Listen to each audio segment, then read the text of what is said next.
નમસ્કાર. રાજકોટ જિલ્લા અને સેશન કોર્ટ ખાતે મેગાલોક અદાલતનું આયોજન કરવામાં આવ્યું, જેમાં કુલ 37,000 જેટલા કેસ રજૂ થયા. બેંક લેણા, ચેક રિટર્ન, મોટર અકસ્માત, વળતર અને ટ્રાફિક ઈ-મેમો સહિતના કેસોમાંથી લગભગ 60% કેસોમાં સમાધાન થયું. જોકે ટ્રાફિક ઈ-મેમોના કેસો ચર્ચાનું કેન્દ્ર બન્યા. માત્ર 12,000 રૂપિયાનું માસિક વેતન ધરાવતા યુવકને 36,000 રૂપિયાના ઈ-મેમો ફટકારાતા લોકોમાં આશ્ચર્ય જોવા મળ્યો. લોક અદાલતમાં મેમોના દંડમાં કોઈ રાહત નહીં મળવાની વાત સામે આવતા ટ્રાફિક ઈ-મેમોની પ્રક્રિયા પર પ્રશ્ન ઉઠ્યા. વધુ સમાચાર માટે જોડાયેલા રહો આરપી ગુજરાત ન્યૂઝ, રાજકોટ. મારું નામ ધોળકિયા ભાવિન છે. ભાવિનભાઈ, આજે તમારે કયા પ્રકારના મેમા આવ્યા છે અને કેટલા મેમા? મારે ટોટલ 36 મેમા આવેલા છે અને મારે ટોટલ હેલ્મેટના જ મેમા આવેલા છે. તો હેલ્મેટ તો હાઈવે રોડ ઉપર જાહેર કરેલું છે સરકારે, સિટીની અંદર હેલ્મેટ જાહેર નથી કરેલું. તો હેલ્મેટ સિટીમાં પહેરવાનું છે કે હાઈવે પર પહેરવાનું, તો પહેલાં સરકારે નક્કી કરી છે. જો એ રીતે નક્કી કરે તો આપણે એ નિયમનું પાલન કરીએ. સિટીમાં તો હેલ્મેટ નાબૂદ જ છે, તો સિટીમાં તો એ પ્રકારના મને હેલ્મેટના મેમા કેમ આપેલા?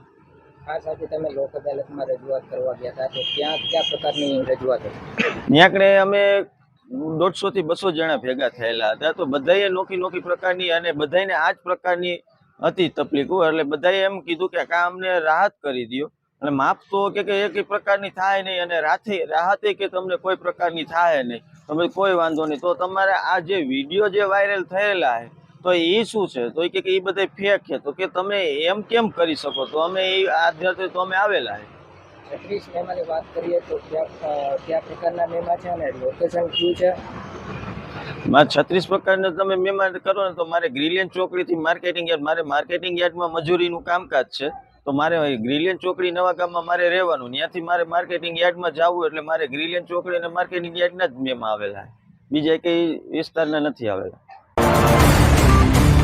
બ્રિજેશ નિમાવત. બ્રિજેશભાઈ, ખાસ કરીને 100 થી વધુ મેમા આવ્યા છે, તો કયા પ્રકારના મેમા આવ્યા છે અને કયા લોકેશનના મેમા? મારે બધા જે મેમા છે એ પર્ટિક્યુલર હેલ્મેટના આવેલા છે, અને બધા મેમા જે આવેલા છે એ માર્કેટિંગ યાર્ડ એક જ કેમેરાના મેમા આવેલા છે, અને બધા હેલ્મેટના છે. ખાસ કરીને તમે આજે લોક અદાલતમાં ગયા હતા, તો કયા પ્રકારની કાર્યવાહી અને તમારી રજૂઆત? સૌપ્રથમ જ્યારે મને આ લોક અદાલતની જાણ થઈ, એક વિડીયોના માધ્યમથી જાણ થઈ હતી, અને ત્યાર પછી હું આજે મારું રોજ પાડીને હું ત્યાં ગયેલો ડિસ્ટ્રિક્ટ કોર્ટ પર. એટલે ત્યાં મને જાણ થઈ કે ભાઈ લોક અદાલત જેવું કોઈ વસ્તુ છે જ નહીં ત્યાં. એટલે ત્યાર પછી ત્યાં આરટીઓનું ડિપાર્ટમેન્ટની જે કોર્ટ છે ત્યાં અમે જજ સાહેબને મળેલા. તો જજ સાહેબે એવું કીધેલું કે અહીંયા કોઈ પ્રકારની એવી લોક અદાલત છે જ નહીં, કાં તો તમારે મેમા ભરવા પડશે, અને એક ત્યારે ભરવાના થશે કે જો અહીંયા તમારે ત્યારે આવવાનું થશે કે તમને કોર્ટનું સમન્સ આવે. એટલે મેં સામે એ પ્રશ્ન કરેલો કે મારે 100 મેમા છે, અને પહેલો મેમો જે છે એ 2023ની સાલનો છે. અને મેં પછી થોડુંક જાણકારી લીધી તો ખબર પડી કે 90 દિવસ પછી કોર્ટમાં જતો રહીએ છે. તો 2023થી લઈને આજની તારીખ લગી મને કોઈ પ્રકારનું સમન્સ નથી આવેલું, નથી કોઈ પ્રકારનો SMS આવેલો. અને મને જાણ થઈ જસ્ટ 15 કે 20 દિવસ પહેલાં, જ્યારે મને કોઈ પોલીસ અધિકારીનો ફોન આવ્યો કે તમારા 100 મેમા થઈ ગયેલા છે. એ પહેલાં તો મને જાણ જ નહોતી કે મારી ગાડીના આટલા મેમા થયેલા છે.